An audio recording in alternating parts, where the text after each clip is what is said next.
नमस्कार, दैनिक भारत में आपका स्वागत है। मुकेश सहनी के पिता जीतन सहनी की हत्या के मामले में अपराधियों को रिमांड पर लेकर पूछताछ की गई और उस पूछताछ पर जो कुछ सामने आया उसको लेकर आज एसएसपी यदुराज रेड्डी ने प्रेस कॉन्फ्रेंस की और काजिम और मंजूर को जब पुलिस आमने सामने बिठाकर पूछताछ किया तब राज खुल गया। पुलिस की मेहनत रंग लाई और दोनों की निशानदेही पर हत्या में प्रयुक्त छुरा भी बरामद कर लिया गया। आपको बता दें कि घनश्यामपुर थाना कांड संख्या 221/24 दिनांक 17/7/2024 धारा 103 बीएनएस के मामले में दरभंगा पुलिस ने हत्या में प्रयुक्त चाकू को बरामद कर लिया है और पूरे मामले से पर्दा हट गया है। एसएसपी कार्यालय से जारी विज्ञप्ति के अनुसार इस कांड में गिरफ्तार कर न्यायिक हिरासत में भेजे गए अभियुक्त काजिम अंसारी उम्र 40 वर्ष, पिता शफीक अंसारी, साकिन अफजला टोला सुपौल बाजार, मोहम्मद सितारे उर्फ छेदी उम्र 30 वर्ष, पेशा स्वर्गीय मुस्तफा लहरी, मोहम्मद छोटे लहरी उम्र 28 वर्ष, पेशा स्वर्गीय ओली लहरी एवं मोहम्मद आजाद उम्र 19 वर्ष, पेशा मोहम्मद फारूक लहरी, सभी साकिन जिरात थाना घनश्यामपुर जिला दरभंगा को माननीय न्यायालय से दिनांक 23/7/24 को 2 दिनों के रिमांड पर लिया गया। रिमांड पर लिए गए चारों अभियुक्तों से पूछताछ की गई। पूछताछ के क्रम में इस कांड के मुख्य आरोपी काजिम अंसारी द्वारा यह स्वीकार किया गया कि मेरे द्वारा दिनांक 15/6/24 को संध्या में मोहम्मद मंजूर उम्र 45 वर्ष, स्वर्गीय मोतीउर रहमान साकिन जिरात थाना घनश्यामपुर जिला दरभंगा जो दुकान में झाड़ फूक करता है से छुरा मांग कर ले गए थे, जिससे घटना कारित किया गया। घटना कारित करने के बाद रास्ते में ट्रांसफार्मर था, उसके बाद चापाकल पर अपना कपड़ा एवं छुरा को धो दिया तथा कपड़ा को घर में मोहम्मद मंजूर के दुकान में शटर के नीचे खाली जगह से छुरा को दुकान के अंदर डाल दिया। आसूचना संकलन के क्रम में पुलिस को 2 दिन पहले इस बात की जानकारी मिल गई थी। तब मोहम्मद मंजूर से इस संबंध पूछताछ की गई, परंतु मोहम्मद मंजूर ने तथ्य को छुपा दिया और जानकारी नहीं होने की बात बताई। पुनः रिमांड पर लिए गए मोहम्मद काजिम अंसारी, मोहम्मद मंजूर दोनों को आमने सामने किए जाने पर मोहम्मद मंजूर ने काजिम अंसारी द्वारा बताए गए सभी बातों को स्वीकार किया। मोहम्मद मंजूर ने आगे बताया, मुझे जब सुबह में जीतन सहनी की हत्या पर छुरा मेरी दुकान में रखे जाने की बात ज्ञात हुई तो मैं डर गया था और उक्त छुरा को दुकान से हटाकर घर में छुपा दिया। मोहम्मद मंजूर के बताए अनुसार इनके घर से उक्त छुरा को बरामद कर लिया गया है। बरामद छुरा को जिला एफएसएल टीम से जांच कराई गई। जांच के क्रम में बरामद छुरा पर खून की मात्रा पाई गई, जिसे जब्त कर जांच हेतु भेजा गया। घनश्यामपुर थाना कांड संख्या 221/24 दिनांक 17/7/24 धारा 103 बीएनएस दिनांक 22/7/2024 तक कृत कार्रवाई की विवरण इस कांड में दिनांक 18/7/24 को अभियुक्त काजिम अंसारी उम्र 40 वर्ष, पिता शफीक अंसारी, साकिन अफजला टोला सुपौल बाजार थाना घनश्यामपुर को न्यायिक हिरासत में भेजा जा चुका है। इस कांड में गिरफ्तार अभियुक्त काजिम अंसारी, पेशा शफीक अंसारी, साकिन अफजला टोला सुपौल बाजार मृतक जीतन सहनी से 90,000 रुपया पुनः 10,000 रुपया कुल 1 लाख रुपया सूद पर लिया था, जिसका फरवरी 23 में ब्याज के साथ 1,50,000 रुपया हो गया था, जिसके एवज में मृतक जीतन सहनी काजिम अंसारी के जमीन का दस्तावेज रखे हुए था जिसके एवज में मृतक जीतन सहनी काजिम अंसारी के जमीन का दस्तावेज रखे हुआ था। इस कांड में गिरफ्तार अभियुक्त मोहम्मद सितारे उर्फ छेदी उम्र 25 वर्ष, पेशा मुश्ताक लहरी द्वारा मृतक से 20,000 रुपए सूद पर लिया गया था, जिसके एवज में मृतक पैशन प्रो मोटरसाइकिल एवं उसके कागजात रखे हुए थे। इस कांड में गिरफ्तार छोटे लहरी उम्र 22 वर्ष, पेशा मोहम्मद अली लहरी मृतक से 6,000 रुपए सूद पर लिए जाने की बात प्रकाश में आई है। मृतक छोटे लहरी के जमीन का कागजात भी रखा हुआ था। काजिम अंसारी और मृतक साथ जो झगड़ा हुआ था, उसी के बाद उन्होंने मारने का इरादा बना लिया था। उसके बाद 15 तारीख को भी जो छोटे और सितारे और आजाद ये लोग भी उनके घर पे गए थे, उसमें भी वहाँ अनबन हुआ था, झगड़ा हुआ था जो 15 तारीख का रात में। उसके बाद ये लोग सब मिलकर प्लान किए कि इनको मारना है, तो उसी के क्रम में रात में 1 बजे ये लोग इकट्ठा हुए। जिस टाइम लाइट कटा हुआ था लगभग 1 बजे। तो उसी क्रम में उनको अंदर जाके एक घटना कारित करते हुए तो जो संदूक था जिसमें कागज़ रखा हुआ था, जो मोटिव इसका है कि जो काजिम अंसारी का जो डॉक्यूमेंट मिला हुआ, जो वो ज़मीन का कागज़ है और ब्याज का जो कागज़ है, और दूसरा कि छेदी का सितारे उपछेदी उनका भी बाइक मिला हुआ है और उनका कागज़ है, और छोटे लहरी का उनका पिताजी के नाम से जो कागज़ वो भी मिला हुआ है। उसका संदूक में था, ये लोग संदूक उठा के जाके पानी में फेंक दिया था। तो संदूक बरामद करके उनका कागज़ का भी हम लोग बरामद कर लिए, सीज कर दिया गया। और उसके बाद इनको न्यायिक हिरासत में भेजा गया था, जो गिरफ्तार करके हम लोग अग्रतर अनुसंधान करते हुए कि अलग अलग जगह पे गिरफ्तारी करके उनको भेज दिया गया। और उसी के क्रम में हम लोग रिमांड लिए थे कल। रिमांड में चारों लोगों को एक ही साथ लिया गया था और पूछताछ के क्रम में काजिम अंसारी से पहले चारों को पूछताछ किया गया। फिर उसमें काजिम अंसारी ने अग्रतर उसने पूछताछ क्रम में एक्सेप्ट किया कि ये जो चूरा है चाकू, उसने उन्होंने जो एक दुकान है मोहम्मद मंजूर, उनके दुकान पे उन्होंने रात में जाने के क्रम में वहाँ चापाकल है उसमें धो के उसको अंदर डाल दिया था।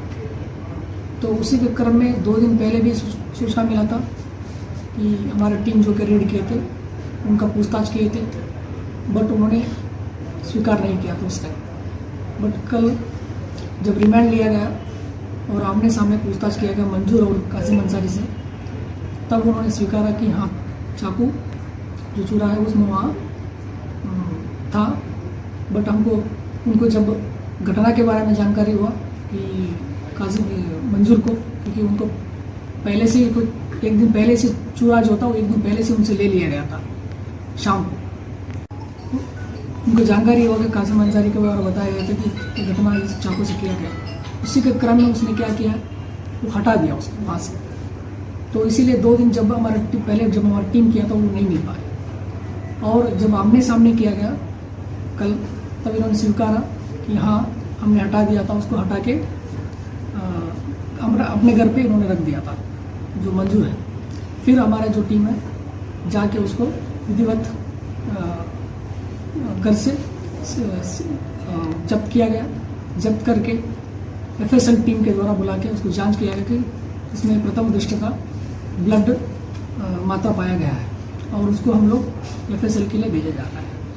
और मोहम्मद मंजूर भी कन्फेस किया है कि एक दिन पहले हमसे लेके गए थे और नेक्स्ट डे घटना होने के बाद इन्होंने जब जानकारी मिला तब इन्होंने डर के, क्योंकि अगर पुलिस को पता चलेगा तो हमको भी अरेस्ट गिरफ्तार किया जाता है, उसी के क्रम में इन्होंने लेके चला गया।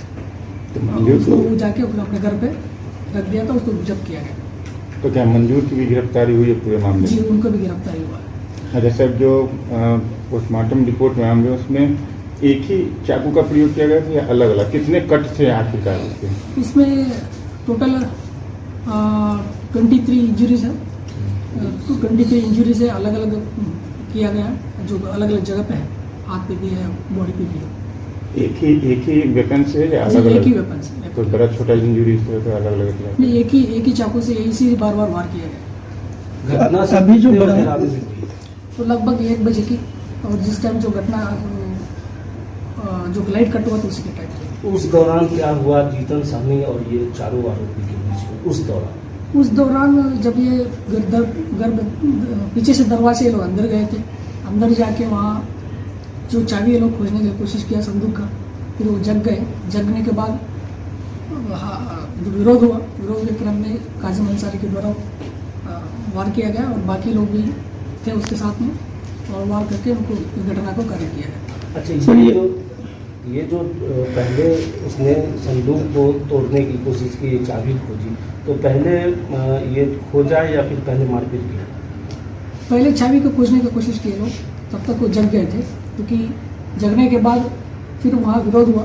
विरोध के बाद उनका हत्या करके लोग बाद में संदूक लेके चले गए। जो संदूक पुलिस को बरामद हुआ तालाब से, तो क्या उसमें ताला लगा हुआ था? जी, ताला लगा हुआ था। किस तरह का ताला लगा हुआ था, कुछ बता पाएंगे? ताला लगा हुआ था उस टाइम, बाद में उसको क्या उसको तोड़ा नहीं जा सकता था, क्या ऐसा ताला था क्या? तो देखिए वो थोड़ा प्रयास तो ये लोग किया है, क्योंकि वो रात में था, अंधेरा था, वहाँ लाइट कटा हुआ था, उसी के क्रम में ये लोग जाके लेने की कोशिश किया, बट वजन ज़्यादा था और वो लोग जाके फेंक के उसको भाग गए। कितने ताले लगे थे संदूक में? एक था। सर एक सवाल जहन के अंदर आ रहा है जो हम उन लोगों को भी हत्या जी परिजन से पूछताछ हुआ कि हम भी गए थे, हम भी उनसे बात किए थे, उन्होंने भी एक कागज़ दिया था जो हमको इन्होंने ऐसे टीम को हम दिए थे। तो अभी हम उनका फिर और पूछताछ अगली तारीख किया जाएगा। उनको और किसी पर शक है क्या सर? तो वही बता रहे, पहले हमको एक कागज़ उन्होंने दिया जब हम गए थे मिलने के लिए, जब डीएसपी साहब थे उस टाइम हम उसको कागज़ भी हम ले लिए और उनको बातचीत हुआ है, फिर हम लोग अग्रसर अनुसंधान में पूछताछ जारी रहेगा। नहीं, उन्होंने ये बात बताया कि उनको ये पता था कि उनके पिताजी सूद का या शराब का कारोबार करते थे, कुछ बताया उन्होंने? तो उस टाइप का नहीं उन्होंने बताया कि, बट हम लोग जो कागज़ मिला है उसका हम लोग अनुसंधान कर रहे हैं। ठीक सर एक सवाल ये कि प्रमोद सहनी जो जितेंद्र सहनी के साथ रहा करता उसका खाना वाना बनाता था, बताया जाता है कि वो रोज रहता था। आखिर घटना के दिन पुलिस भी इंटरोगेट किए हुए, लेकिन घटना के दिन वो सडनली घर पे नहीं था, अगर नहीं था तो गया कहाँ था और क्यों गया था, बाहर क्यों था? तो वो सुबह को रात में खाना खा के वो जैसा उसको पूछताछ कर रहे हैं, रात में खाना खा के वो घर चला गया था। और हम लोग अभी तक जो अनुसंधान किए हैं, अभी तक इसमें जो गिरफ्तारी हुआ है उसी के क्रम में उनको भी हम लोग पूछताछ कर रहे हैं और अग्रतर अगल बगल लोगों को भी हम लोग पूछताछ जारी है और पूछताछ किया हम लोग, बहुत सारे लोगों को पूछताछ किए और जो सीसीटीवी जो फुटेज आधार पर अभी भी कुछ लोगों को चिन्हित किया, पूछताछ कर रहे हैं। अगर अग्रसर अनुसंधान में जो भी तत्व आए उसके बाद फिर हम लोग कार्रवाई करेंगे। कोई रीजन वो बताया कि उस रात क्यों नहीं वो था प्रमोद सहनी, कोई रीजन बताया कि उस घर में क्यों नहीं तो था? खाना खा के बोला था जाके सो गए थे, बताया उसके बताया अनुसार बताया जाता है कि वो वहीं रात को सोता था, ऐसा रात में कभी सोता नहीं। नहीं सर? ठीक। सर वो जो 36 तो आखिर इसका हत्या करना इसका मेन मकसद था जमीन का पेपर लेना, तो हत्या भी किया और जमीन का पेपर भी लेने में यह असफल रहा, जबकि घर के अंदर इसका फैमिली आना जाना था, तो कई चीज़ इसे पहले से ही पता रहा होगा, तो ये कैसे हो गया? इसमें कुछ लग रहा है कि और भी चीज़ जांच की जरूरत है। नहीं, इसमें जो कि मोटिव तो यही है कि क्योंकि परेशान था, बहुत कर्ज में डूबा हुआ था और इसको ये लोग कागज़ लेके जाने के लिए ये भी था, बट उसमें जब अनबन हुआ तो उसको मारने के भी ये लोग सोचे थे, तो उसी के क्रम में ये लोग घटना को कारित किया गया। तो इसको तो पता रहा होगा पहले से कि इसी में पेपर है, जो बंदूक है, ऐसा कुछ? हाँ जी, इनको पता था क्योंकि ये लोग आना जाना था उनका वहाँ। सर 3 गिलास की जो बात आ रही है कि वहाँ 3 गिलास रखे होते, तो क्या कुछ ऐसी जानकारी मिली कि उसमें कुछ था भी या सादा? जी FSL में हम लोग जैसा लास्ट पहले भी हमने बताया PC में कि इनको जब्त करके हम लोग FSL के लिए फिंगरप्रिंट भी उसमें मिला हुआ है और जब्त करके हम लोग FSL का भी जाँच के लिए भेजा जा रहा है। पूरे मामले में सर और किसी गिरफ्तारी हो सकती है या फिर नहीं, क्लोज हो गया पूरा मामला? अभी तक तो अनुसंधान में अभी ये पहले 4 गिरफ्तारी हुआ, अभी मंजूर की गिरफ्तारी हुआ, अभी हम लोग अग्रतर अनुसंधान में अगर कुछ बात आते हैं तो फिर हम लोग उसको देखा जाएगा। इन चारों का कोई क्रिमिनल हिस्ट्री भी सामने आ चुकी, जिस तरह से ये लोग हत्या की है, ये कॉमन नहीं हो सकता? क्रिमिनल हिस्ट्री नहीं, आपराधिक इतिहास नहीं है। अभी हम लोग जो हमारा जो हिस्ट्री में है अभी तक जो जाँच में पड़ताल में नहीं है। सर घटना स्थल से कितनी दूरी पर इन्होंने चाकू को छिपाया था? लगभग ऑलमोस्ट 800 मीटर। क्या किस चीज़ का वो दुकान था जिसमें इसमें चाकू को डाला? वो जो दुकान जो मंजूर जी का था, मंजूर वो जो झाड़फूक का दुकान है, जो झाड़फूक करते हैं, वो उसमें जो चाकू है उसको झाड़फूक पे यूज़ करते थे और तावीज़ भी बनाते थे उससे। क्या सर मंसूर जी को जानकारी नहीं थी कि इस चाकू से हत्या किया जाएगा? उनको जानकारी था, तो उसमें इसलिए मांग के तो लेके गए थे, बट उसमें जब घटना के बारे में जब जानकारी हुआ तो कि जब घटना हुआ नहीं इस टाइप का, तो काजिम अंसारी लेके गए तो उसको जानकारी हुआ, तो इसलिए डर के उन्होंने छुपा दिया। सर कहाँ छिपाया था? अपने घर में। अपने दूसरे दिन उसको